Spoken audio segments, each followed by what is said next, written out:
him smaller. I'm good. I'll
Did you know that the Randy Karraker Show on Sports Hub STL is presented by DraftKings? It is. And the crown is yours. Brooke Grimsley, Matthew Rocchio, Randy Karraker. Great to have you with us. How are we doing today, kids? Doing great. How about you guys? Good. It wasn't a great night for St. Louis sports. It wasn't great. It wasn't great. What do you got there, Brooke? What do I have here? I walked in and this was a beautiful surprise. It is the Randy Karraker carrot cake. It is. You need to market this. A lot of people ask about this. I don't have and time. You don't have time? It takes a long time to make a carrot cake. Come on. Okay, you need to get it going. I need to be more efficient, I guess. Yes, I feel like this is something that you could work with on Schnooks. Look, I'm working behind the scenes for like a marketing campaign here. I feel like this is something that you could capitalize on, Randy. Cool. I will. I'll listen. And I know that everybody will have a piece, including me. So you guys get to watch me cut something again. I know that we enjoyed me me when I was cutting the cookie cake last time. So now we get to cut the carrot cake, which should be easier in theory. I would think so. Cam Janssen's going to join us coming up at 10:45 on this program, which is like 41 minutes from right now. We are looking forward to that. And we want you to participate, of course, because we're an interactive show and you're watching on YouTube. So all you have to do is join us in the chat. We'll start with the Blues because they've played very well in two games that essentially are one-goal games. Sure, they lost game one with an empty netter, but they have played toe-to-toe with the Winnipeg Jets. Not everything is great. Not everything is hunky-dory. Not everything is sunshine lollipops, but the Blues have had great chances to win both of these games, yet they trail 2-0. Yeah, it's not great. Kind of like me cutting this carrot cake right now. It's not perfect. It's not beautiful, but we are getting by currently right now. Jimmy Snuggerud, though, a big positive for him to, we saw the lines come out yesterday and he was on the top line. Mm-hmm. And that's a huge responsibility for a guy who was just playing college hockey not too long ago. Yeah. But I think that he's starting to come along. So if we're looking for positives, if we're talking about growth for some of these young players, of course, you're in the playoffs, so you want more than that. But I thought Jimmy Snuggerud looked great. And the fact that he's already jumping into not just a top six role, but on that top line, I think is great to see. And he got rewarded with his first playoff goal. There's a ton of young ability on this team. But Coach Montgomery talked about how this is a different animal. And one of the things that I took out of last night and looked it up on one of Matthew's favorite websites, which is Natural Stat Trick, because they have expected goals and stuff like that. Oh, we love expected goals. Yeah, but I was expecting more goals for the Blues last night. Does that count? Is that like you would expect more? But they only had 3 high danger chances, none in the third period.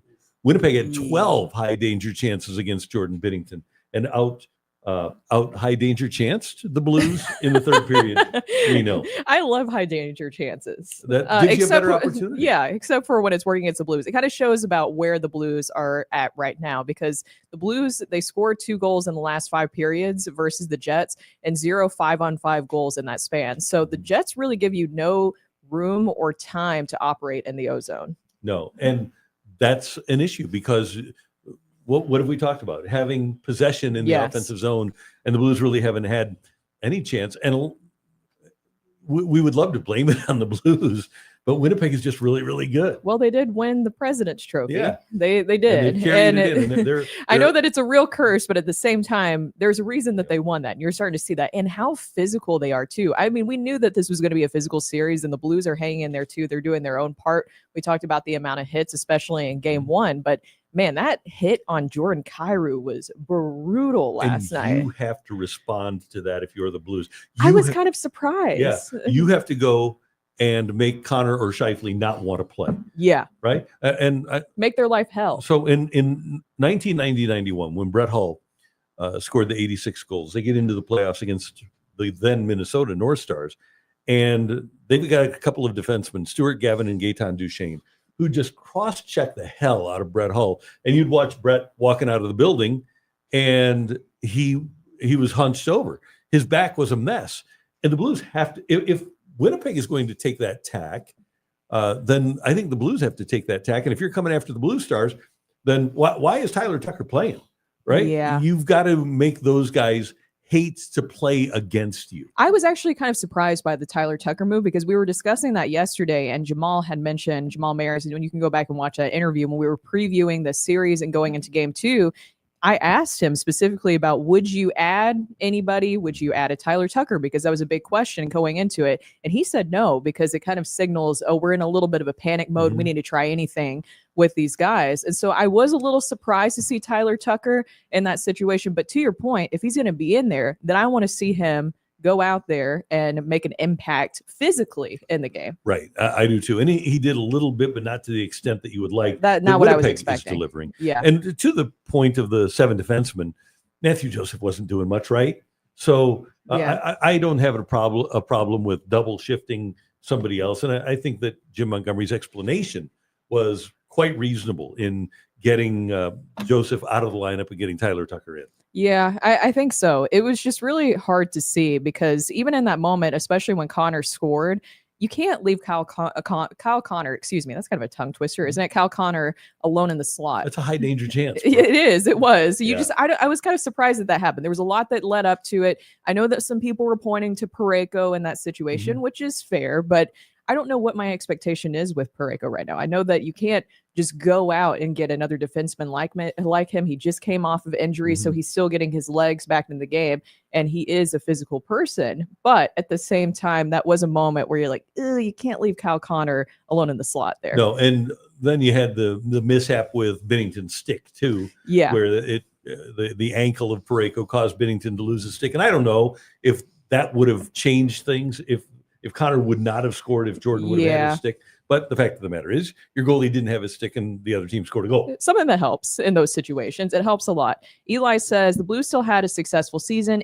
Even if they get bounced in the first round, it can't be mad. And that's what I wanted to ask people today about what your thoughts are on what the Blues have done this season, because we talked about this going into the playoffs. They have surpassed my expectations. Anything past what they've done this year, Jim Montgomery coming in, these players elevated their play. So many of them, the young guys, we've seen so much progression. Robert Thomas playing at such a high level, Jordan Kyrou playing at such a high level, and even veterans that you weren't expecting to see them advance at this part, like a Cam Fowler, like what a trade Suter, that was. Suter as well. Braden Shin, I mean, especially since Four Nations has really turned it on too. They have surpassed my expectations. It's just hard because you don't want to see them struggle in the playoffs either. So is it okay to be disappointed if they get bounced in the first round? Just because it's the end of the season. But I still think that there's something there. When you lose 2 one-goal games on the road, I think that changes when you're at home. I think the energy changes, and I think the Blues do have a chance to win 1 or maybe 2 here in St. Louis. Eli, offseason will be interesting for the Blues. It's only about to get better. I don't know that once the offseason starts, what do you do? Because next year they got to sign Hofer, right? Well, or figure out what you're doing with Hofer. Yeah. That's and a big part of it. After July 1st, they can go after. They can try to sign extensions for both Broberg and Holloway. You got to get Holloway healthy, and then I think the other thing that you have to look at is, has Dvorsky done enough in the A and here that you give him a chance for next year? Yeah, I think that's a good question. If you are able to advance enough. And I think that Holloway is a big part too of this group and being missing, that the timing of it is just not great. right? The timing of it was not great that you lose Holloway, and you'll wonder what it would have looked like if Holloway was here in this series. I really think that when you're playing these 1-goal games, my guess would be that the Blues probably would have won one of these games if Dylan Holloway were there. And they're going to come back here to Enterprise Center. So for all the people who are in the chat right now who are watching, are you going to go out to Enterprise Center? We need to make sure that it's a really hostile environment like they have created there. So you should be really well lubricated by 8:30. Well lubricated by 8:30. Yeah. Just go and a lot of coffee and other things how about to get you going. How about tailgating before the game tomorrow? There's not many places to tailgate at Enterprise Center. You got a big lot right across the street, right across Clark Street. That's true. So, and you got the lot at City Hall. You can do that. Okay. I'm sure that they would like that at City Hall if everybody just tailgates out there. Yep. But there needs to be a tailgating environment created. Do the Cardinals play Thursday? I think Friday. I'm not sure about because they should be back in town by Friday, I believe, against the Brewers. Let me double check here. That is a day off, I think. They are off on Thursday, and they're back here Friday to face the Brewers. So you can go down to Busch and tailgate down there. Yeah. So let's do it. Let's come on, DeWitt. Thursday. Open up Busch Stadium for a tailgate for the Enterprise Center. Yeah. Okay, high definition. Get that carrot cake off the screen. I am about to start licking my monitor. Oh. Are you gonna review your own carrot cake now? I'm just gonna eat a bite. Okay. Am I allowed? Yeah, you can. Go right ahead. I think it's pretty good. Although I have not tried this yet. This particular carrot cake. Eli says, trust Army and Steiner. What is the plan with Doug Armstrong? Is he just gonna retire or is he doing something else within the organization? And do they call it manager of special projects? Oh, is he going to be a special projects person? No, I think he's going to be a special assistant to the chairman, I think. Oh, nice. Yeah. He'll have a gig. Yeah. And then you have the Alexander Steen. Yeah, Steiner will call him all the time. Yes. Can't wait for those press conferences with Alexander Steen. Oh, yeah, it'll be fun. Don't get that microphone too close. That was, for the people who don't know, that was one of my favorite Alexander Steen moments during the 2019 Stanley Cup run, is that if you ever watch some of the press conferences, sometimes, especially pre-COVID, there were certain people who would get the mic like right there in the players' faces. Oh, you just went ahead and put it out there. Yeah, I was going to try to save him from name dropping, but he would creep closer and closer. And then one day, literally, Steen just swatted the mic out of the way, and he was like, "Get that out of my face." Mm-hmm. Good times. Yeah, that was good times. Colby Heaton, tailgating downtown St. Louis seems not safe. Well, last I heard before the mayoral election, I think that the crime is way down in downtown St. Louis. And I think I hope in broad daylight. I hope in broad daylight. With the power of a group of people, I would hope that you'd be okay. So, Randy. What? No. That's bad. Okay. That is bad. What a depressing night for St. Louis sports, says Cronky Hater. Yeah, it was tough. We've had a rough go here. When's the last time we won a game? Because the Cardinals have lost 6 in a row on the road and 5 in a row on this road trip. Blues lost those 2 on the road. Battlehawks lost. St. Louis City SC drew, didn't win. Yeah. So when's the last time our city had a win? It had to have been. I guess it would have been. Was the Cardinals at home last week? Would have been the Blues game 81 or Blues game 82 against Utah. Yeah. Cardinals didn't win after that. They had to. Cardinals might. I think they had a home game before that. The Cardinals probably did win. Yeah. It has been. It felt like a while. Okay, so the fact that we have to think about it tells you. Let's think about this then. What needs to happen? I think the Blues need to have somebody unexpected step up, like maybe a Toropchenko, get into the crease and score a greasy goal. Have the Blues scored a greasy goal in this series? I don't think they have. And I think that maybe the fourth line, maybe Sonny gets you a greasy goal, maybe Toropchenko gets you a greasy goal. Somebody has to provide them what we call in playoff hockey a greasy goal. I think that's what you need on Thursday night. You definitely need that against the Jets. You're right. I don't think I have seen the Blues do that just yet. No, because Snuggies wasn't last night. No, Robert Thomas one wasn't. Thomas, Kyrou, and Sundqvist. None of those were. So the Blues need to get in Hellebuck's face. Just like they did with Benner. Yeah, right. Like that's the same thing. You need to get in their face and try to shake him. We're getting that in the chat here. Dovey or Duvey, Blues need to run Hellebuck and Connor to send a message. Well, They didn't even score on the Kyrou hit. Yeah, so we actually. So who was it last night? Tell us on the chat. So somebody had a chance when Hellebuck went behind the goal, and there was a Blues player, maybe it was Neighbors, that had a chance to just Jeff Courtnall and Jamie Store him, and avoided him. Didn't even run the goalie. I think in playoff hockey, DeMarco Farr used to say, and I used this on TV this morning, but I'll use it here too. DeMarco used to say that on defense, sometimes you take an unsportsmanlike conduct penalty, and before you take it, you'd say, okay, first 15's on me, just so that you can send a message. I think sometimes you need to send a message. You need to. And that's what you want to see from this too. And I think that's what we've been missing. And I just saw that this could be Ben said all 4 goals have been snipes. That's what I was thinking, that every single one of them have. If it worked for you during the regular season, because that was one of the things that we're talking about with Monty, one of the big changes is that we saw more guys going to the net, that net front presence that we were seeing, that threat there.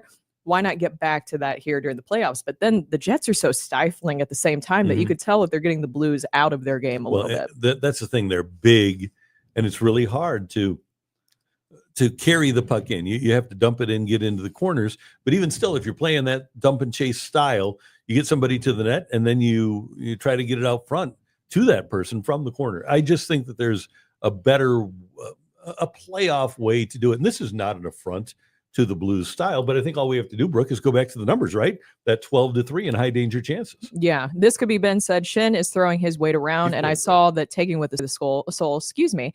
Did anyone see that hit that Shin put on a Jets player? Got destroyed. Yeah, that was intense too. Yeah. But then when I saw the Kyrou one, and I noticed that a lot of guys, obviously they're following the puck, so they weren't watching exactly that hit happen on Jordan Kyrou.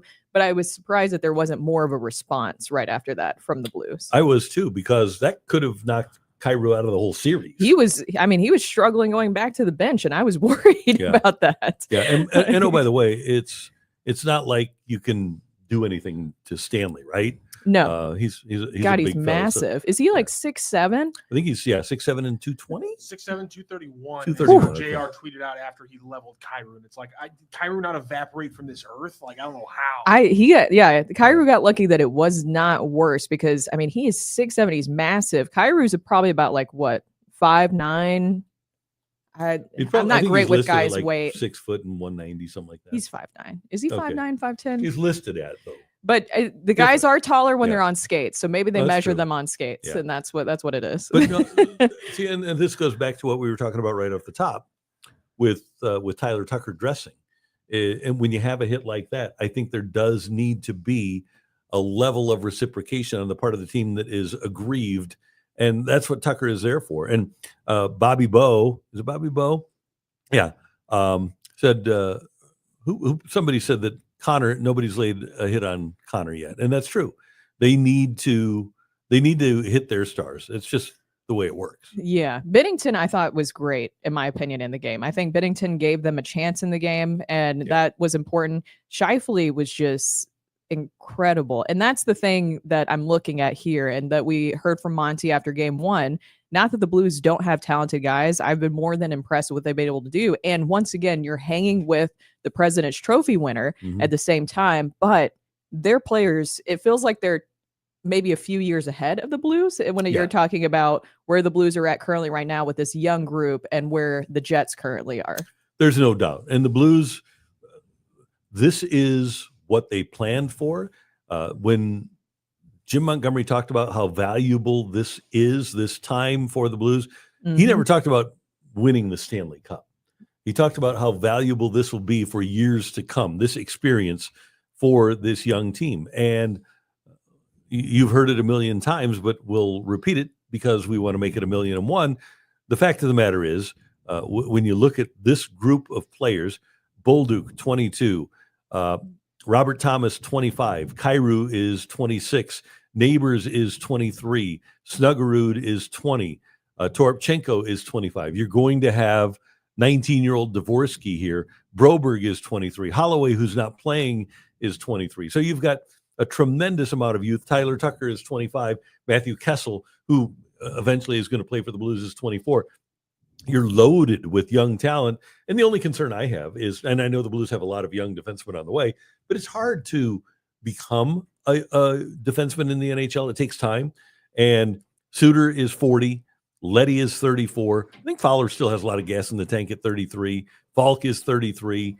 And then obviously Parayko is 31. And you aren't going to have Torrey Krug anymore. I don't know how they'll solve that problem, but it is a problem having a player that's making a lot of money that is also probably Not has a career-ending injury. Yeah, I think that it's safe to say that is a career-ending injury for Torrey Krug, and then you have to wait to see what he decides and what his plan is moving forward. If he still wants to play or try to play, who knows? But at the same time, I'm taking a lot of positives. I know a lot of people probably don't want to hear that too after you lose, and you lose in this series. They have a 2-0 lead in the series, the Jets do, but I think everything this season has been such a great surprise and gives me so much hope about the direction that the organization is going. With Alexander Steen taking over, you have these young guys. Doug Armstrong spent so much time making sure that he could build up a young core here that could really show success for years to come. This experience is invaluable that you're getting for this young group right now. And for Steiner to be able to observe all of this too, right? Yeah, everything. I mean, the moves that Doug Armstrong made, he deserves a lot of credit. And I still think bringing in Jim Montgomery was one of the best moves that he made during this season too, because look at how he's getting the most out of these young guys. Right, yeah. And by the way, Army is your POHO and GM next year too. Steiner takes over after next season. So there's still plenty of time for Doug Armstrong to work his magic. Sports Hub STL, do we have that? Can we get that up there? No, is that you? You got to read what I was responding to first. What was it? Right now. Okay. Reg Dunlop just put out $100 of his own money, a bounty on Kyle Connor, and Sports Hub. Put a bounty on a player. I just did. So that has happened in the playoffs. Bobby Bow with some insider knowledge. Krug has already sold his house and moved. Is that true? If you're a neighbor of Torrey Krug, 1, you must be rich. 2, did he move? And 3, when he turned down the trade to Philadelphia, one of the reasons was because he wanted to stay here because of his family. His house, they were about to move into it. They built it, and they were about a week away from moving in. Yeah, you're right. I remember that. That was a big reason why he wanted to stay in St. Louis, is because they were already investing and building a house here. So if that is true, very interesting. That was quick. Yeah. He's like, get me out of here. Yeah. I wonder if you moved to Philly. Problem is, if they spend more time in the box, it can cost you the game. They need to have more ozone time. Yeah, well, series doesn't start until someone loses a home game. That's true. You just want to see fights. That's what it is. I want to see physicality. I want to see the physicality too. You have to have some response. Yes, old school hockey. Come on. And we'll be talking to Cam here at 10:45, and so we can discuss that with him. If we can bring some old school hockey back, how he would nail some of those guys. Good. We are going to talk some baseball before we get to Cam, though. But we want you to know, with baseball being here and baseball being underway, it's time for you to step up to the plate with DraftKings Pick 6. You can play DraftKings Pick 6 in Missouri, and it's really fun, and you can win some money. Think of DraftKings Pick 6 as your fastball right down the middle. The easiest way to play for cash and take a shot at a big win. All you need to do is download the app, the DraftKings Pick 6 app, and use the promo code STL Sports. Then select 2 or more players and choose if they'll have more or less of a stat. Pretty easy. Pick 6 is available in Missouri, in California, in Texas, in Georgia, and more. So many places where you're watching the Randy Karraker Show, you can utilize DraftKings Pick 6. All you have to do is download the app and then cash in your baseball knowledge. New players get $50 in Pick 6 credits instantly on just $5 per entry, on just a $5 entry. Again, use the promo code STL Sports. Pick 6 from DraftKings. The crown is yours. Gambling problem? Call 1-800-GAMBLER. Help is available for problem gambling. Call 888-789-7777 or visit ccpg.org in Connecticut. Must be 18 and over. Age and eligibility restrictions vary by jurisdiction. Pick 6 not available everywhere, including New York and Ontario. Void where prohibited. 1 per new customer. Bonus awarded as non-withdrawable Pick 6 credits that expire in 14 days. Limited time offer. See terms at pick6.draftkings.com/promos.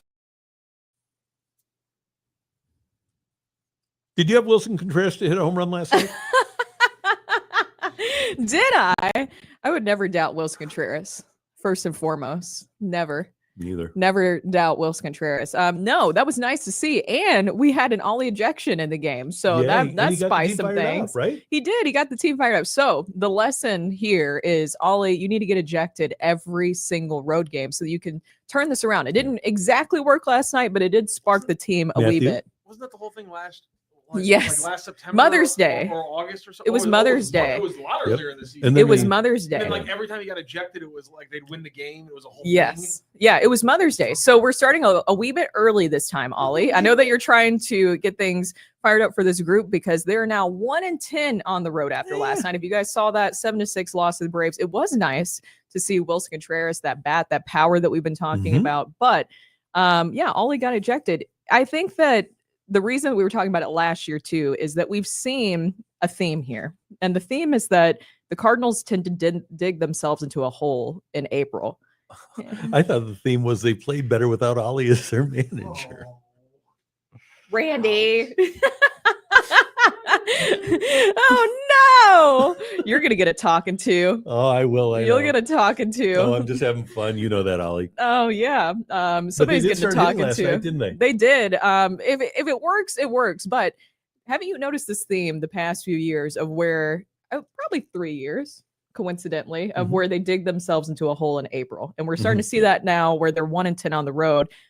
I don't know what else to say. I know that there was some people who were upset about Fetty being pulled early. I had not early, but I thought that Fetty did great out there. He's fine. Yeah, I thought he was fine. I don't know what else you would do in that situation, but I don't know what this team is and why they can't win on the road. It's really perplexing to me at this point. I think a lot of it, and let's start with this. Their first road games were in Boston, right? That's a pretty hostile environment. And then they also played 4 in New York. So of those 11 road games that you've played, 7 of them have been in really hostile environment. And you're a young team, a really young team. Then you've got bullpen issues. Your bullpen ERA is 25th in Major League Baseball. And Fernandez is not pitching well. They've used in 23 games. Last night was Phil Maton's 13th. Mm-hmm. He's on pace for 91 games, Brooke. So it's and that was his 3rd in 4 games, and you have to use him because he just don't trust anybody else. But then he walks a couple, he allows a couple of hits, and then all of a sudden you lose the game because you have a worn out bullpen on April 21st. I thought this was a really sad stat. The loss was the 5th in a row for the Cardinals, who are now 1-10 on the road this season. As we discussed, it's their worst start to a season on the road since 1960. Cardinals started 0-12. Wow. However, that being said, let me find another stat for you. Oh, we're Because having a stat off right now. We are. I've got a little statistic for you. Hold on, though. It's going to take some time. I believe the 85 team started 1-9 on the road, if I'm not mistaken. And they wound up winning 101 games. Is that what you're saying is going to happen this year for this group? No, not exactly. Okay. Might be a little bit of a difference. Yeah, but to your point about who's the our bullpen. John Tudor this year? John Tudor started 1-7. Who's going to turn around Miles Michaelis? Oh, Miles Michaelis is John Tudor, really? Maybe. Okay. That's something. That's a comparison. But to your point, the bullpen has been an issue. So 8 out of the 14 losses here that we've seen have been because of the bullpen. But if you're really just pinning it on one thing, it's the bullpen. I'm surprised that we haven't seen maybe some moves where you get some fresh arms from Memphis. Because that's what we've been told, is that the Memphis shuttle would be in full effect. Now, granted, they've moved around. They brought Roderi Munoz up and sent him down. Mm-hmm.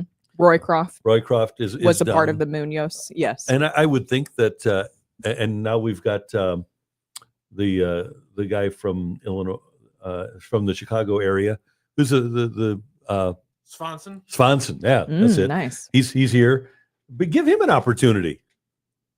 But he's here. Yeah. So one of the things that they need to do is find out who can pitch at this level. And Riley O'Brien he's 30. At some point, you got to give him an opportunity. Yeah. As I mentioned yesterday, I believe he has 14 strikeouts now over 7 innings down in the minors for Memphis. I'm surprised they haven't moved him up just yet, unless they're worried about his injury history that we saw last year that kept him out last season. That's the only thing that I could think of about why they wouldn't be moving him up. Because to your point, Phil Maton, I liked his stuff. I liked the signing, but you're worried about how the overusage, I guess, of the bullpen this season already. And you're in April. It's already happening. Yeah. By the way, the 85 Cardinals were 1-9 on the road, which is pretty amazing.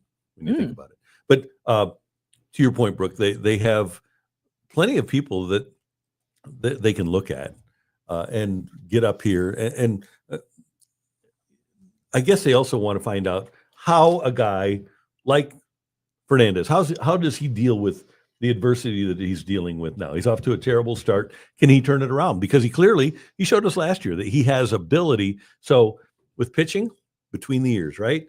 Does he have the mental and emotional capacity to work through these issues and get back to being the guy that he was last year? I think you got to send him down to do that. I think you do. I think at this point you have to, because he's struggling so much here at this point that I think it is more of a confidence issue than anything. But here's the thing. Would you send a guy down and think that he's going to be able to get better if he's not being coached by Blake Lively? Randy. Come on. I saw somebody in the comments earlier asking if Dusty Blake is the new Jeff Albert. Kind of. Yeah. Well, Jeff Albert was very analytically driven. He liked his videos. Mm-hmm. He had a lot of, remember, he would always, during BP, he would set up different types of like iPad. Was it iPads, or it was like different monitoring systems that he had going on there? Yeah. So high level curriculum. Very high level curriculum that was maybe a little too much for every hitter to understand. So Graceffo is projected ultimately as a reliever now. Mm-hmm. So he's a guy that you can find out about. Ryan Ludus, Wash U grad. He's down there. You could bring him up. He was up last year. We know him. Munoz could get an opportunity. O'Brien could get an opportunity here. Sam Robertsay at some point. Give me that pronunciation again. Is that right? Robertsay? He has pronounced it several different ways throughout his own career. Okay. He changed. I think he's trying to Americanize it for us because we struggle with these things. And so I think he ended up going with Robertsa. Oh, Robertsa. Okay. So we've got some guys that deserve, or maybe not deserve, but should wind up with opportunities in St. Louis during the 2025 season. And by the way, we mentioned this yesterday, but they have already abandoned the 6-man rotation because you need to. What did we just talk about? The bullpen has been struggling. So the Cardinals have moved Steven Matz back to the bullpen for the series against the Braves. And so I don't know what the plan is with Steven Matz. Is he staying in the bullpen? Yeah, he's in the bullpen for now. But I think they're planning on going back to a 6-man rotation, so he might get. Can they do that though with this bullpen? And when we're talking about the struggles we're seeing with it, they just need to make changes. And Bill Downton points out that Tink Hence is hurt again, which we are well aware of. Yeah, he had a lot of injuries last season. At least it's not an arm, right? It's a lat, I think. I think it's a lat. Maybe I have to double check. Last season, it might have been. That kind of sounds like the same injury he was dealing with last year, wasn't it? He dealt with several. I think that there was them. multiple ones that he was dealing with last season. Can't move Miles to the pen. You think he's bad now? I think one of the things with Miles Michaelis, and we could ask about this when the Cardinals come home, is that he's never been in that situation where he has to get up and warm up in 5 minutes. He's that guy now that is in that routine of taking 20, 25 minutes to prepare himself every fifth day. And he's not a guy, I don't think at this stage of his career, that you plug into the bullpen and say, okay, we're going to use you twice every 5 days, and you're going to have 5 minutes to warm up and then come in and throw 31 pitches, and then I just don't think that he's that guy now. I don't think that that's helpful to this team too, honestly. No. I don't think that he would be great in the bullpen, honestly. I know that there's a lot of Miles Michaelis frustration because he's supposed to be a guy that can eat some innings, and he's not exactly doing that right now at this moment, but I don't know what else you do with Miles Michaelis. You just keep him in there. And I think you keep him in there until until McGreevy shows you something. If you get to the 4th of July and McGreevy's pitching well enough, and then all of a sudden, and Matthew and I were talking about this before the show, then you're halfway done with the last year of Michaelis's contract. So you'd have to eat $8 million. They ate $7.5 million on Brett Cecil a few years ago. Yeah. And the question, but they hate doing that. They do. But here's the question they have to ask themselves, and that I'll ask them right now: are you better off giving him $8 million to pitch for you, or not pitch for you? That's what it comes down to. And I feel like they're definitely thinking in their mind right now it's better to just have him pitching. Well, because they think at some point he's going to provide innings. But Michael McGreevy threw 173 innings last year. And the only guy that I would do this with, by the way, is McGreevy, who I think deserves to be here right now. I don't really truly believe that the Cardinals are going to pay Miles Michaelis to go away. I can't see that happening. It's not in their DNA unless somebody just absolutely implodes, like you're talking about, like a Brett Cecil. Yeah. Where you just basically say, all right, we've had enough of this. And they didn't like, well, if you didn't know this, we'll tell you now. They didn't like Brett Cecil personally either. Brett Cecil was not the best guy on a team. He loved his video games. He did. And he was kind of isolated from the team. Miles Michaelis is a great teammate. He was isolated from the team because he wanted to be isolated. Yeah. From the team. And Miles isn't that guy. No, Miles is very well liked in that room, I will say, and very well liked by the pitching staff. Yeah. Matt's is long relief for Miles on Wednesday, unless they need him tonight, right? Yeah. Yeah. We'll see. It's Palante tonight. Yeah, and he'll give you 7. So what about the offense? Is the offense back? You okay with the offense? The offense is still concerning 6 on the runs road. last night, though. I know, but still concerning, something that we've seen on the road. But 60-cent drinks, isn't that all we're really looking for? That's all that we're striving for at this point. Yeah. Is mobile on the run. Mason Wynn comes back drinks. tonight, and they were debating within the clubhouse last night. I talked to Katie Wu this morning from The Athletic, and they were debating well into the night last night what they should do, and they hadn't made a decision on who should go down when Wynn is back. Do they keep Thomas Ajayce up here and give him a couple of games a week, 8 at-bats a week, or do they send him down there where he can get 30 at-bats a week and continue to develop his defensive and offensive skills? Or do you send down a Lucan Baker, who's not getting much of an opportunity here?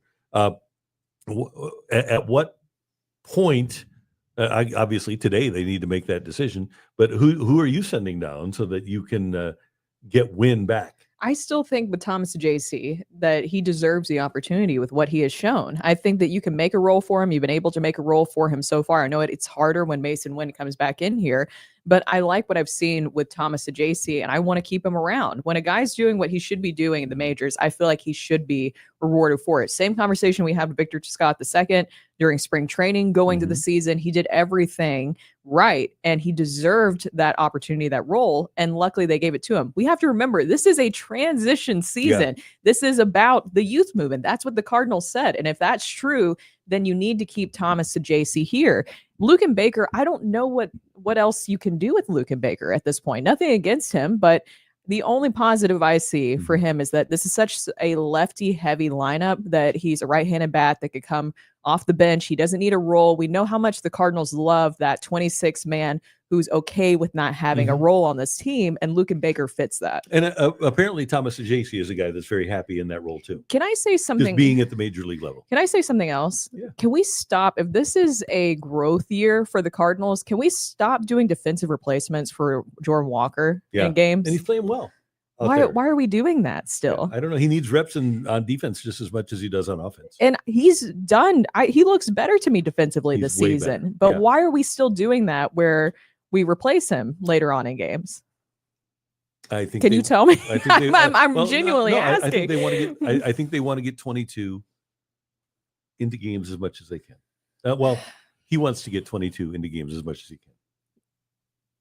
What's the point, though? Is my question. You are better defensively if you do that. I get that, but Jordan Walker has improved so much defensively, and we're talking about rewarding players for doing the right things. In my opinion, Jordan Walker, and I think, unless I'm wrong, unless you guys are seeing something else, have you not seen Jordan Walker has improved so much defensively out there? Why are we still replacing him in games? I think that Ali is 100% on board with what the Cardinals are doing, developing young players.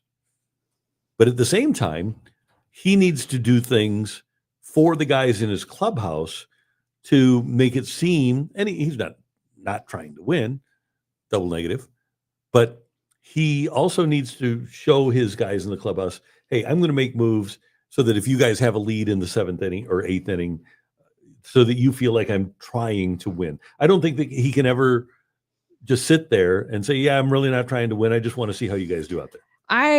I understood, while I didn't like it last year because I still wanted Jordan Walker to get reps, I understood because it's still a new role for Jordan Walker in the outfield. He's still learning. And so it was hard for me to argue against whenever we would see that Walker would be replaced defensively later on in the game in those later innings. But this season, you can tell that he's progressed so well in the outfield that it feels pointless to me. If we're talking about a youth movement, we're talking about making sure that we can evaluate guys at every single point, then you keep Jordan Walker in an entire game. You are correct. You are 100% correct. However, I think both things can be true here. I think that you need to try to develop Walker. And I can go both ways on this. You need Walker to play 9 innings. When he starts the game, he should finish it. Agree with that. But you also, for the people that put you in the lead, and for people like Arenado and Contreras and Gray, the veterans especially, but if Brendan Donovan and Mason Wynn are going to give you hits in the top of the 7th inning to give you a lead, do you have a responsibility, as much as Jordan Walker has improved, do you have a responsibility to put your best defensive team on the field to protect the lead that those guys just gave you?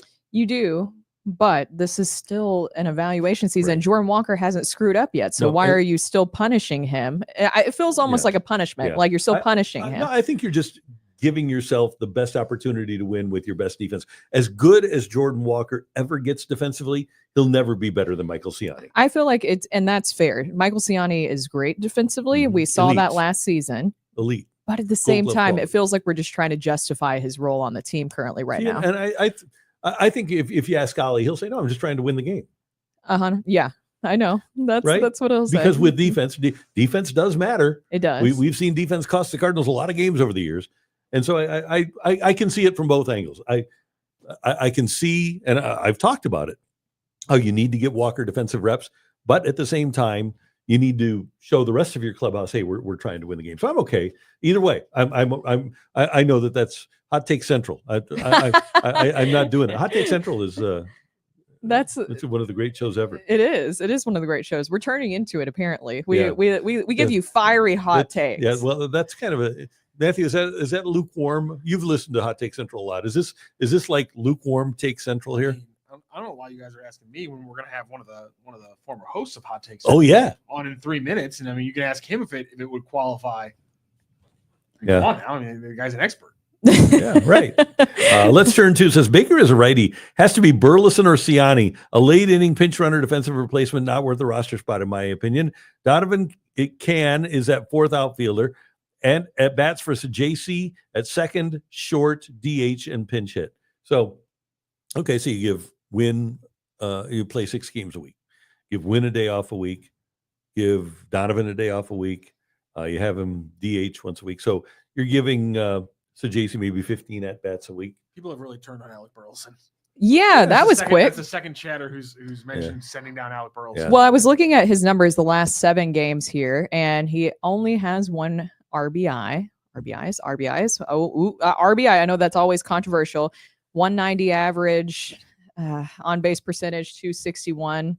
It's not great for Alec Burleson. We talked about this yesterday about the power has been zapped from his bat. His slugging percentage, 190 right now. It's not great for Alec Burleson, but he does have a very limited role. Yeah, that's the thing. Maybe he's a guy that needs to play every day in order for that bat to pick up. Yeah. Where do you how is the question then? See, this is all a result, and I'm not going to say that this was a bad thing. Nolan Arenado wanted to stay in St. Louis because he's comfortable here. You don't have this issue if Nolan Arenado accepts the trade to Houston. Do you think the Cardinals really just were hoping that they could move Contreras, Arenado, and Sonny? And man, how different would this team? I feel like it wouldn't have been better, honestly, but it would have been more in the path of giving these guys the full opportunity, because now you have so much redundancy on this roster right now. Right. Well, think about it, Brooke. You would be able to have Burleson at first every day. You would have Gorman at 3rd every day. You'd have McGreevy up here. Which I love seeing Arenado at 3rd. I don't want to see. But if they were able to trade all 3, right? Yeah. And you'd have so many different opportunities as a manager if you had been able to get rid of all 3. So, hey, it is what it is. Make sure you subscribe to our YouTube page and like this video here on YouTube. If you haven't already, go to sportshubstl.com and sign up for the Hub newsletter sent to your inbox twice a week. And anytime St. Louis sports news breaks, you'll be the first to know about Sports Hub STL events and merchandise, get exclusive content and prize opportunities and more. And while you're on the site, check out all the St. Louis sports content, including game recaps, programming highlights, sports news and opinion, gambling tips, and more. It's all on the website at sportshubstl.com. All right, let's go to the screen. And we've got a guest. It's always great to have the great Cam Janssen with us. Hi, guys. The Randy Karraker Show. And we've got balloons. It's a party. Cam, did you do the balloons or did Rockio do that? You know what? I don't know. I don't know if I am that tech savvy to make balloons on my phone. I'm like, I'm a caveman. Put it that way. It's bad. It was high level production, Cam. That's what I was very impressed by what you just pulled off there with the balloons. It was my birthday on tax day, April 15th. So that was always a struggle growing up. My mom and dad were always in a pissy mood, because they owed money, and so I didn't get the gifts I wanted. Oh, I'm sorry, Cam. I know. I don't know what to say to that. Happy belated birthday. I grew up fine. Don't get me wrong. They did as much as they could. So, and I tortured them too. So I don't blame them anyway. Cam, what have you thought of these first two games of the series? Well, I thought that, hey, the Blues are right there. Just like Jim Montgomery said, they're a couple big plays away from big-time players to either tie the game or win the game. But I do look at Winnipeg, and watching Winnipeg, man, I tell you what, I watched him, I think, about 3 times live this year with Chris Kerber doing play-by-play. And when you do that, it's just such a different element. You're seeing every second of every single shift. You see every single play. You see exactly what they do there. You see what the coach is saying to the players. You see how they transition. That team is really good. They're missing 2 of their big stars in the Ehlers and Velarde, but they are big, they're mean, and they got skill. And I feel like their top players, like Connor and Scheifele, they don't get off the ice. I don't know how long they were on the ice for it last night, probably around 20, whatever it is, but it felt like they were out on the ice every single shift, and that's because they do so much that they're noticeable. And man, you got to find a way to shut them down. You got to find a way to shut them down at the end of games. This has been a trend lately where they're getting scored on late in the third period. That's got to stop. I thought Jordan Binnington was fantastic, but they got to tighten some things up coming back to St. Louis. Okay, Cam, you're a physical guy. They took the big shot at Kyrou. And we're not talking about illegal shots, but does somebody have to hit a Connor or Scheifele? Yeah, but good luck trying. They're hard to hit, man. They really are. You don't think Tucker wants to catch somebody with his head down? Yeah, he didn't have a great game, but the Jordan Kyrou hit by Stanley, I think it was by Stanley and Lowry, basically. Lowry set him right up. I used to love that when guys would help me out when I'm on the forecheck and they'd veer one of the defensemen right into my train tracks, and I'd get them. And anytime you get hit like that, they steal a piece of your soul away from you, and they take it and they put it in your back pocket.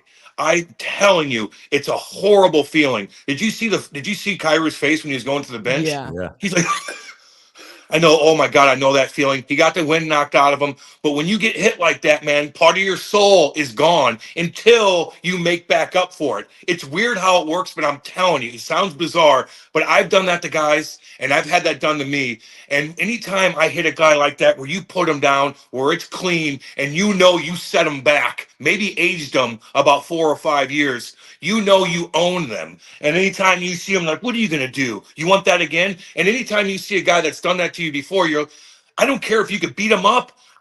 You still have that weird, eerie feeling when he's around you because of the damage he did to you. So good for Jordan Kyrou, though, man. That's a hockey player. He's not a big guy. Stanley's 6'8", 250, and he hit him so hard. Kyrou gets up, sucks it up. Ray Burley's trying to get him on the bench, getting his lungs back and figuring out his internal parts because who knows, they're all jumbled up. But he goes back out there and he played a pretty decent game. But yeah, somebody needs to catch somebody with their head down clean and set the tone.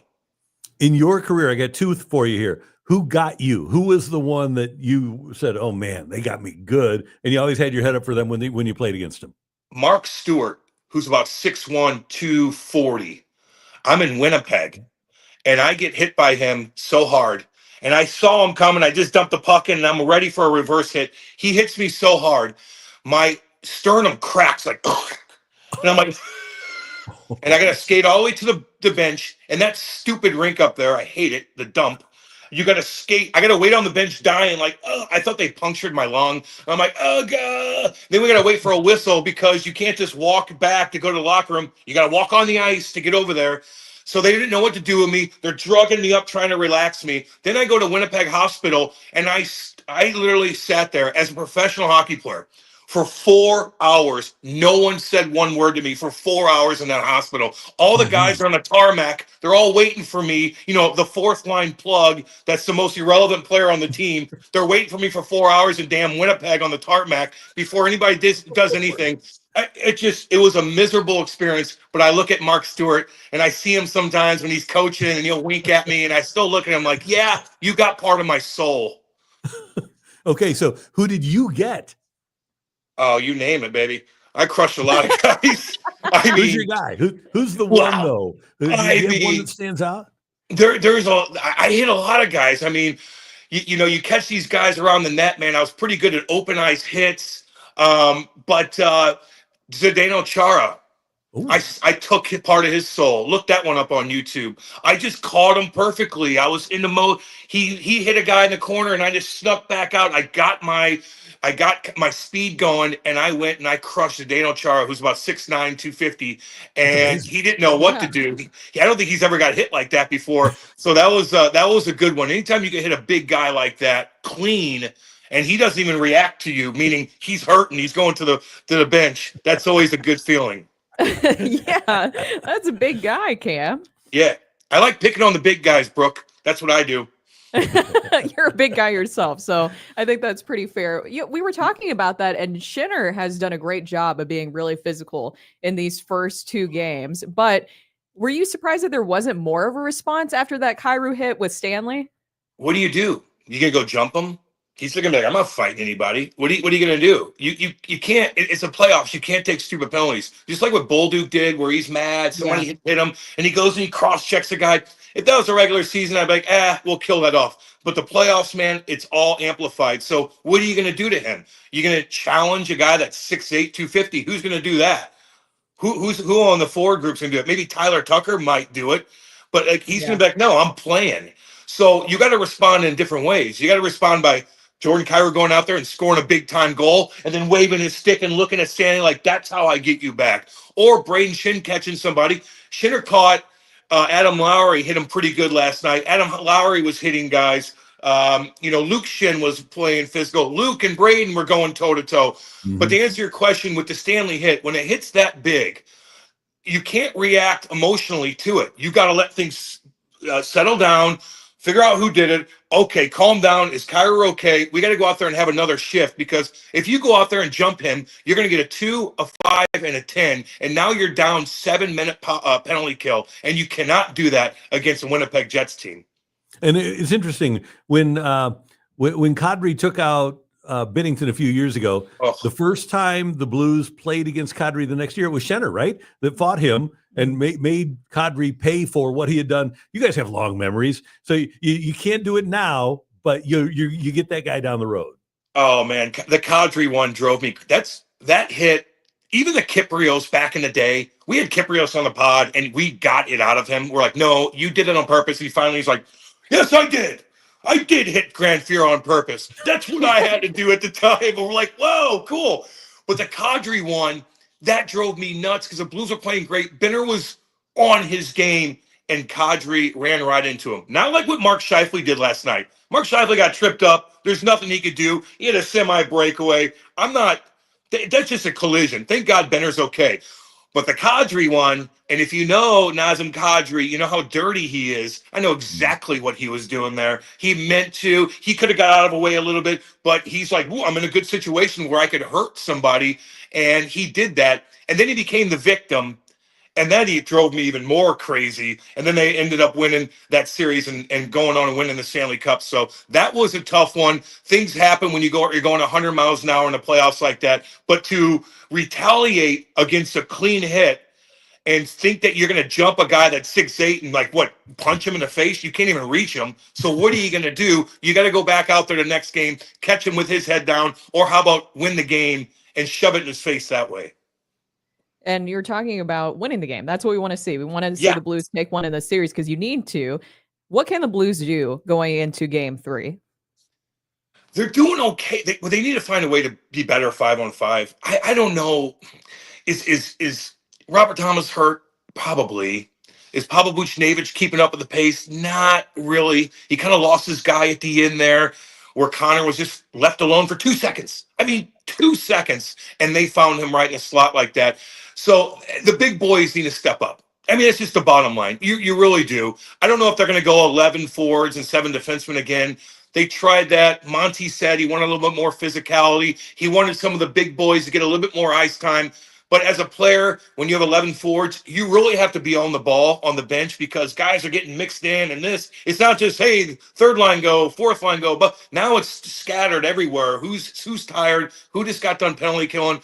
And you just have an odd guy out. So it's really difficult. So I'm curious to see what he's going to do Thursday. They got some time to practice on what they need to practice on, but they just need to tighten up. They need to tighten up at the end of games, and they need to find more offense. They have to find a way to penetrate in front of the net. The Winnipeg Jets do a really good job of just clearing front of the net away. And everybody's like, well, why don't you just go to the front of the net? Well, it's hard when you got Stanley and Luke Shin literally cross-checking you in your sternum and cross-checking you in the back. And it's just it's tough to get into those high danger areas, but you have to find a way to do that. You got to be able to keep the puck in the offensive zone for long periods of time, get them stopping and starting, and get some dirty goals where you just throw it on net, crash and bang away. So simplify your game a little bit, and the big boys need to show up.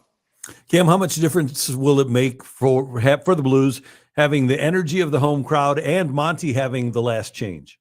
Oh, well, big time. Absolutely. They might want to get Robert Thomas away from Scheifele to be able to just kind of worry about scoring a little bit more.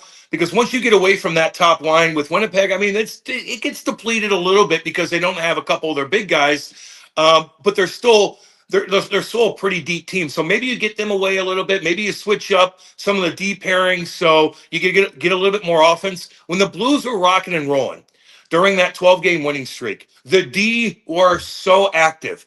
I remember seeing Broberg and Fowler and even Tucker being so active in the offensive zone, holding pucks on the boards, keeping pucks alive, kicking it back up to the point. Maybe there's a forward up there because there's a D in the corner. They just had so much chemistry in the offensive zone because of how active the D were. I haven't seen that. And maybe that's something Winnipeg's doing to kind of slow the Blues down a little bit. You got to get away from that. The D have to be a lot more active, and you got to find a way to score more goals on Hellebuyck. Is Connor Hellebuyck the best goalie in the world?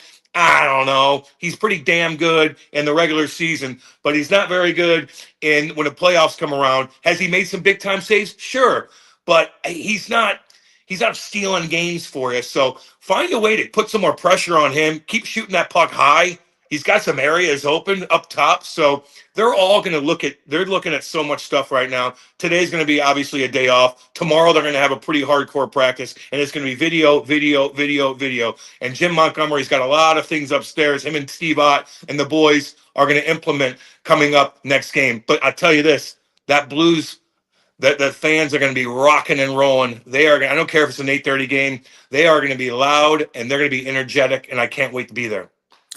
Cam, Curbs tweeted after the first period last night about how incredible it was, and we're all really emotionally invested. And I'm texting with people, oh my God, this is unbelievable.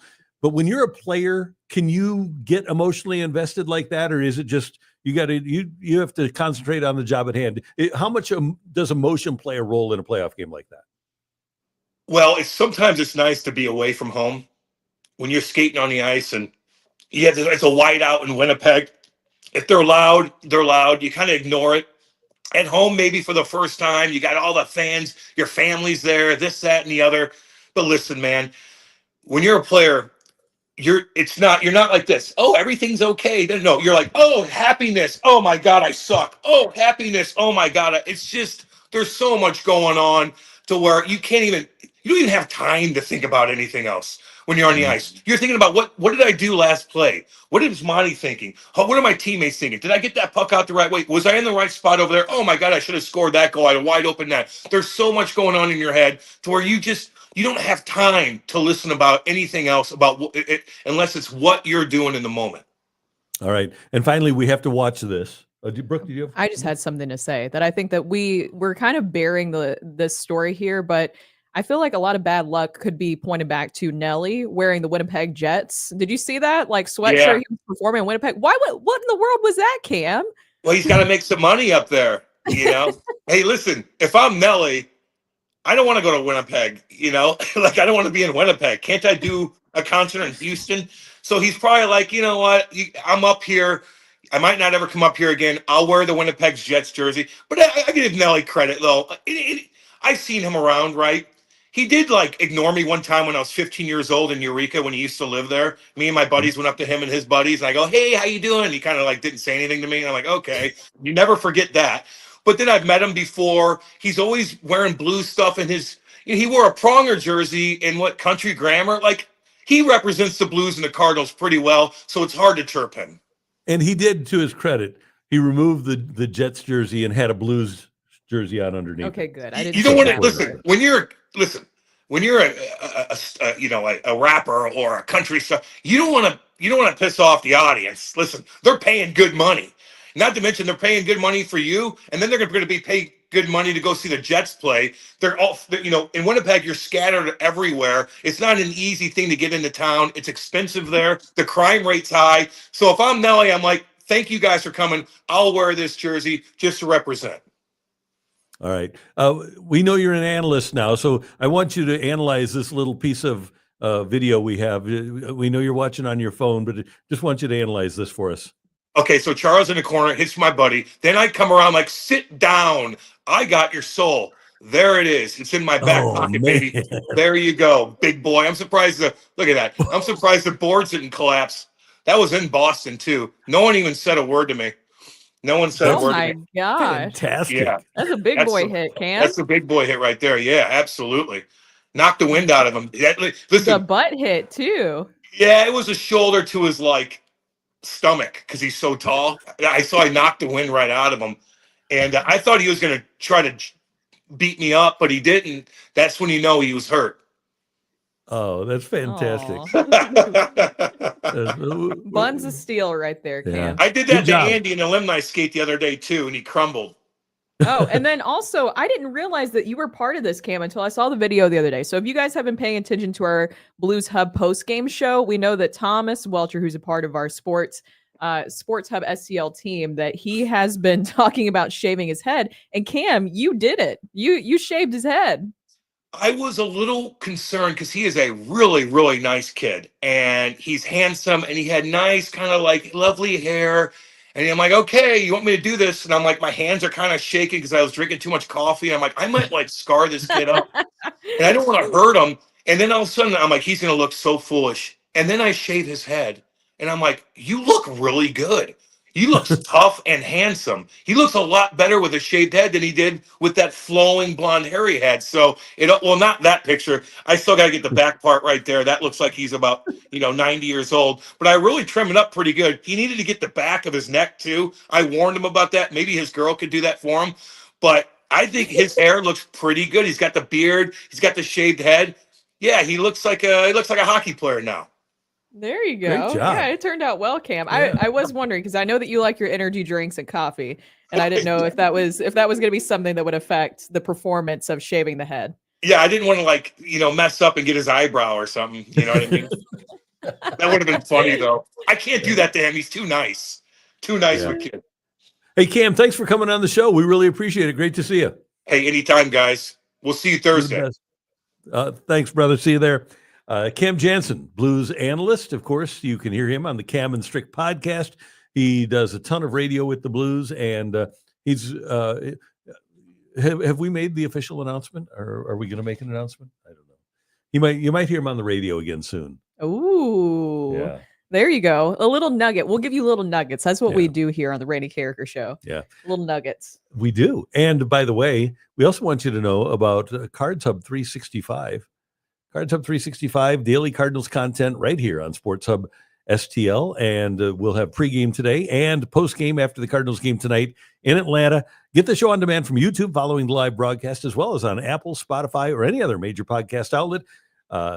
Cards Hub STL, powered Cards Hub 365, powered by Gray Bar, your distributor for electrical and datacom needs. I will say, you got to listen to Card 365 because yesterday, you don't know what's going to get brought up. And yesterday, I'm listening to Card Hub 365, and out of nowhere, Joe Roderick with the perfect pivot has to ask Stephen Carey, who was hosting it with it was Joe, Stephen, and Claves. He has to ask Stephen. So, what did the Carey family think about that awful announcing article about how Chip likes to insert a certain number into Cardinals broadcast? And Stephen then had to regale about how he was sitting at dinner with his grandparents.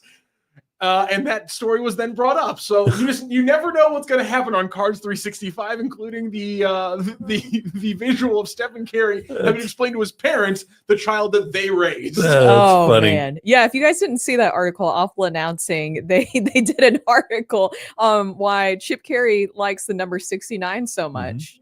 Yeah.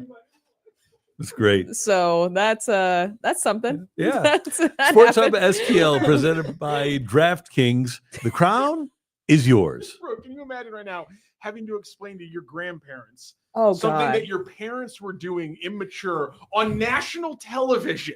I can't comprehend that conversation. I could not, no, because my grandmother on my mom's side is very religious, and she didn't even like the fact that my husband put his hand on my leg. So that would be a fun combo. Ellipsis 150 says, Randy, can you please explain that to me, please? What's that? There was a former football Cardinal by the name of Rush Brown, Rush the Crush Brown. And it was, as you know, Chip grew up here in St. Louis, not only a baseball Cardinal fan, but a hockey fan as well. Well, he was also a football Cardinal fan, and he was a fan of Rush the Crush Brown, Ball State Cardinal, drafted by the St. Louis Cardinals, number 69. And from there on, Chip has been a fan of the number 69. Can you make sure to send that statement over to Chip so we could send that over to Awful Announcing? I will. Yeah. You can put out an official statement for Chip that that's the reason why. He'll probably appreciate that. Who was the guy that? Who was the guy? The other defensive tackle for the Rams had a weird name. He's in media now. Also number 69. In media now? Yeah, he's with in media who? now. He was a mediocre. He bounced around a lot of different teams. What are we talking about? Rams defensive tackle that wore number 69. What years? I'm saying. Oh, probably maybe 04, 05 ish. So I don't remember the guy's name, but he's got a weird name. I'm really bothered that I can't think of this. We'll think of it. We'll think of it. All I can think of is Jimmy Kennedy wearing like 73. 73 or whatever the hell the ugliest number in defensive history was. Yeah. You'll remember the name. He was with the Jets. So we'll think of it. Somebody will remember number 69 for the St. Louis Rams. So anyway, another reason to love the number 69. There you go. And that's why Chip likes to talk about it so much. Yeah. That's it. why. Apparently. Apparently. And how about the one where, did you watch the whole video? Like Sonny gets to within 69 strikeouts of 3,000. Yeah. Unbelievable. Chip's just a numbers guy. Yeah, you got to give him credit for actually maybe like doing the research beforehand. Like, is there anybody who's 69 something away from like a career milestone? Like the fact that he does the research. That's great. That's Pretty so funny. Chip, though. We need to get Chip back on the show. Chip's great. Yeah, we shall. Chip. Everyone's saying incognito, but incognito. No, he was 68. He was 68 as a Ram. He was. This is a defensive tackle. Don't do this to us. Come on, people. Lige Duzabo. Oh, Ah. yeah, that was 08, wasn't it? That was 09. Yeah, 09. 09. Lige Oh Duzabo. my gosh. Number 69 for your St. Louis Rams. Namu in the Lou says Rush Brown off the top of the head. Randy is the best. Thank you. Rush the Crush. That was so good. Like I said, you need to share that with Chip because that's a great statement that he could put out there that could silence awful announcing in their articles. Do we want to do a little grim report? Yes, let's do a grim report. Kind of overarching because we went a little bit longer with Cam today, which it's always great talking to Cam. He's Cam great, is yeah. amazing to talk to, but I don't know if you guys have seen college football is weird part 2, because I feel like I have to keep talking about it, but college football is really, really weird right now. So there's an article out right now where TV ratings could be the criteria for automatic college football playoff bids per a report. You know what that sounds like to me, Randy? What?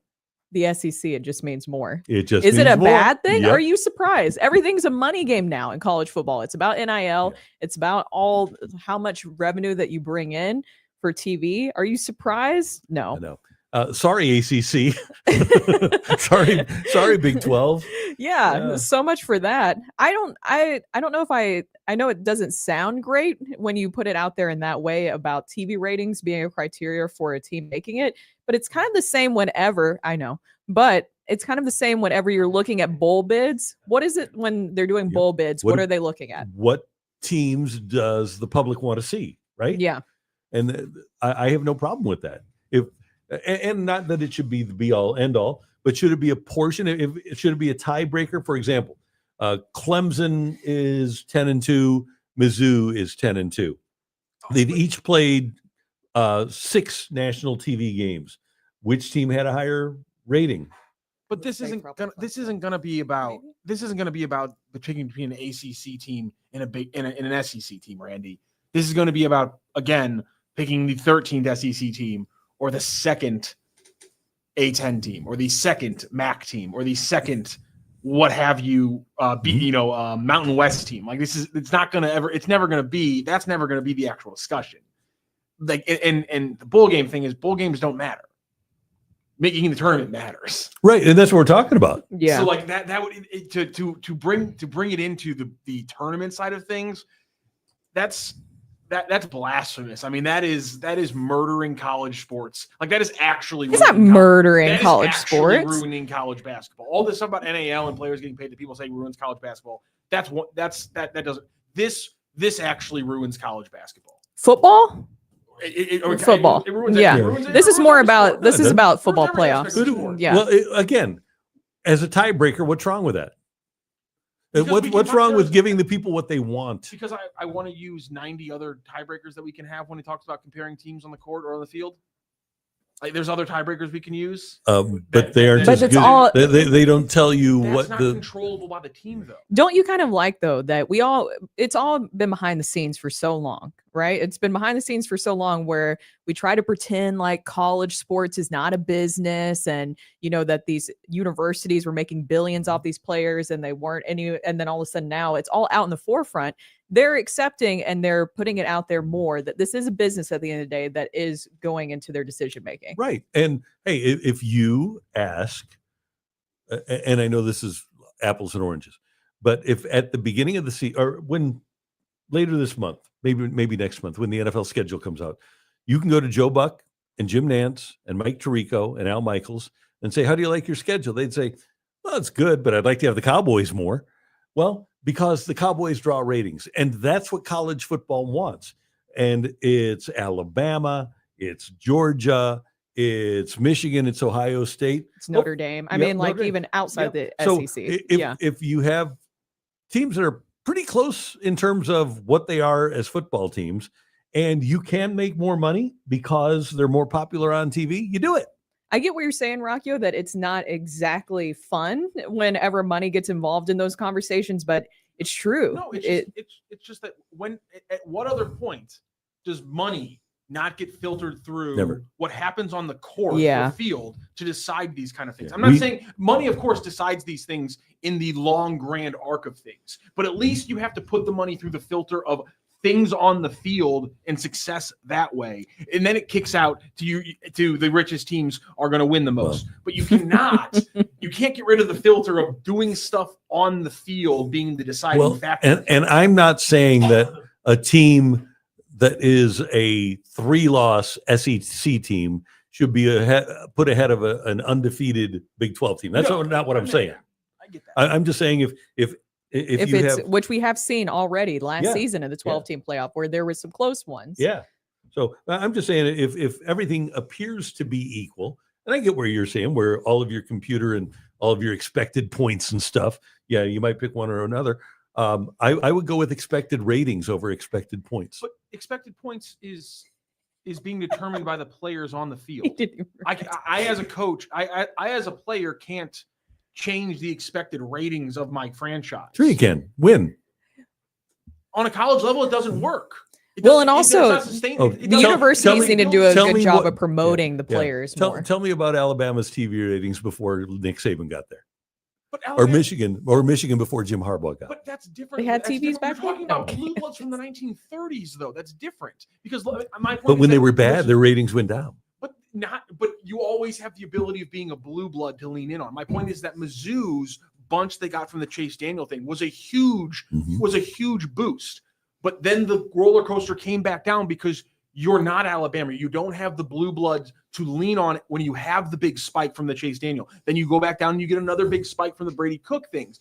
But it's going again, unless you find a way to sustain that, it's going to dip back down for another couple of years before you see the rise again. And I just think that's always the case for anybody that doesn't have blue blood status and can't lean on the ability to just go, we won 3 years in a row. Now we're back to being 1950s us again. And I think I think all of that has changed now. When you see a TCU playing for the championship, granted they lost 65-7, And have they sustained it? but with NIL and the transfer portal, you will be able to sustain it because the parity will be much greater than it was before. Because recruiting rankings don't matter anymore. If you're in Indiana, you can get started, and you can. Oregon has done it. Oregon's entered into the elite, and they're there every single year because they're willing to spend the money to do so. Yeah, that right now, that's what you're having is that it's an NIL game. It's a transfer portal game. I mean, look at everything that's happened with Tennessee, which, by the way, Tennessee did get a new quarterback, and that's interesting to see. Joey Aguilar. Yeah, he's Joey came from App State to UCLA. That was in the earlier transfer portal. But And now Nico he's at Tennessee. Iamaleava goes from Tennessee to UCLA, and Aguiar goes from UCLA to Tennessee. It was basically a trade. It basically was a trade. We're basically getting to NFL status right now. And if you didn't see yesterday too, because it's just so funny about this family, is that Nico Iman. Now you see, you always do this to me where I want to say I believe it because you say that Iamaleava. That his brother, who committed to UCLA, then committed to Arkansas, is now going to UCLA, according to reports. So it just shows you how much things have changed. I want a documentary on Nico's father. Don't bury the lead that his little brother's first name is Madden. Madden. That's That's wild. That is Yeah. I'm wild. sorry, you name your kid Madden. He already has a brother who's apparently a physical freak. I'm sorry. There is a I got hit every time I threw an interception to a Tagovailoa story. I'm not saying the Iamaleava's family is that aggressive. I'm just saying, Iamaleava. you name your kid Madden, and now he's playing college football. There had to be at some point a push of like, you have to be good at football. And he's Like, not a lineman. Yeah. It's crazy. Yeah. So Iamaleava's brother now will reportedly going back to UCLA because, as I mentioned, he committed there first. I need to know more about this father with Nico and with Madden, Iamaleava, their family. I need to know the family dynamic. Do you think he's like getting into Colby Rasmus territory? It sounds like the father's very controlling behind the scenes, and we've seen that happen with a lot of players where it could absolutely tank your career. I take back my Tagovailoa comment from earlier. So I think, that's exactly what's happening. I mean, they go from 2.4 million to 1.5 million, $900,000. How many times have you seen throughout your career where parents get in the way of their children's success when we're talking about at the pro level? Well, or the potential to go pro, because there's a lot of parents that will call coaches and college coaches and complain about their playing time, and the coach will say fine and run them off, and they don't want anything to do with the kid because of the parent. So yeah, it happens, I think, more than we would let on. So my first introduction to this, it wasn't a father, it was Malik Monk, which I think everybody's familiar with who Malik Monk is. I covered him at Arkansas when he was in high school and he was at Bentonville. And there was a lot going on behind the scenes where Arkansas basically gave jobs to his family. So this is pre-NIL, all that different stuff going on. They gave a job to his mom, like family members, and his brother used to play football. His brother started to take over things, and Malik chose Kentucky. Do not blame him whatsoever, because we want to go to the NBA. Yeah, You go to go to Kentucky, yeah. one and done. You knew that it was an easy track to money. So I don't blame him, but it was a huge issue in Arkansas, and his brother was always there. I just remember that anytime I wanted to talk to Malik, I had to ask permission from his brother first. Wow. Yeah. So yeah, that's the family dynamic can really injure the prospects. It can for a be player. good, but then it can be a little too much. Yeah, and especially Where yeah. they're living vicariously through that child. And they've coached them since they were 6, and they want to continue to coach them. Yes. Yeah, that's not good. Hey, we want you to know about the Battlehawks. If you're a Battlehawks fan, you need to be sure to catch Battlehawks Hub Weekly. It's now available here at Sports Hub STL, and you can check it out with Luke Slaybaugh and Judy Strotter every week as they get you set for the Battlehawks game that upcoming week. By the way, Manny Wilkins out for the year with a torn Achilles. That's a bummer. Yeah. But hopefully we'll get good quarterback play the rest of the way. Anyway, the Battlehawks coverage is sponsored here on Sports Hub STL by Lee's Famous Recipe Chicken. With a new Lee's Famous Recipe Chicken Battlehawks box, you can score up to 30% off Battlehawks tickets. Plus, get 4 of their famous breast strips and a side of potato wedges for just $8.99. Only at Lee's, famous for chicken. Hopefully Max Duggan can do a good job at quarterback for That our was Battlehawks. terrible to see Good for call. Manny. Yeah, it's Yeah. a shame. Yeah. I didn't realize he's 30. Is he really? Yeah. Oh, okay. First time the Battlehawks have ever lost consecutive games in their history. Wow. Also, it's the first time they've And they're ever been. They haven't had a very winning long record history. after 4 weeks. Oh. They're 2-2, 500. They were 3-1 all 3 previous seasons in the XFL or the UFL. So not the start we wanted to see from the Battlehawks. this No, season. do we go out Oh. and see if we can get AJ McCarron to come back? Oh no, I think that ship has sailed. yeah. I don't think so. Darn AJ's a very vocal dude, as we have Something- noticed, and he in was fact, mad. I'm kind of surprised we haven't seen like a Twitter post from him doing a little grave dancing. He's on TikTok now. I actually see him on Yeah. TikTok a lot. Again, am I off base here that I'm surprised we haven't seen a little grave No. dancing? He yet? probably has, Okay. but we just haven't Fair been able to catch that clip just yet. Yeah, I don't watch the TikTok for a lot of backup quarterbacks. Yeah. So, well, hopefully Max will do the job for our Battlehawks. Yeah. Caw-caw. Cacao. All right. Cardinals with a night game tonight and a day game tomorrow. Matthew, do you have an early Cards Hub 365 tomorrow? We do, yes. Early Cards Hub 365 going to be starting in the Ooh. 9 o'clock hour tomorrow, Okay, right here sure. on Sports Hub STL. Make sure that you're tuned in for that. Cards and Braves tonight. And do we have Claves and Brendan today? Is that right? Who do we got? No, for the pregame. Claves was on the Blues postgame show. Oh, Blues postgame show was packed last Yeah. night. Good. We got Ethan, Jacob, and Thomas were all on it last night, and then Claves jumped on, which I kind of loved.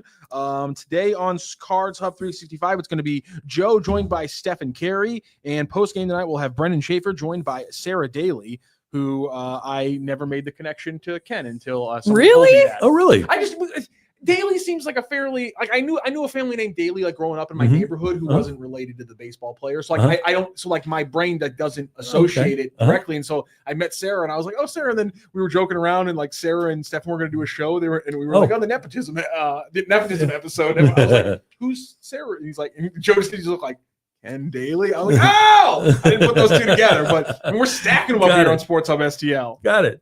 Good. Great job, everybody. Have we all done a good job? Yes. So Great job. we hope that we have kept you entertained for the last hour and a half. Thanks to Cam. He kept us entertained.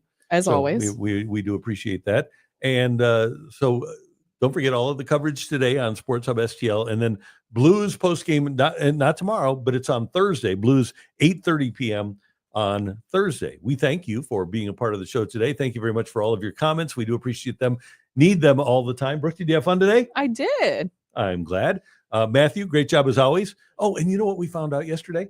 And I texted Brooke this. The Chick-fil-A on Manchester and De Pere is going to reopen in late May. This is very big breaking news because I get disappointed every time that I drive by it, and I need some sort of ETA or when it will be done. And we finally got an answer to And that so yesterday, Ari's first meal with that he chews stuff will be which will be a while. It's Yeah. about 6 months, Yeah, but but still. still, it'll be open by We'll then. be there. We will see you tomorrow morning at 10:02 right here on Sports Hub STL. Thanks for joining us on the Randy Karraker Show.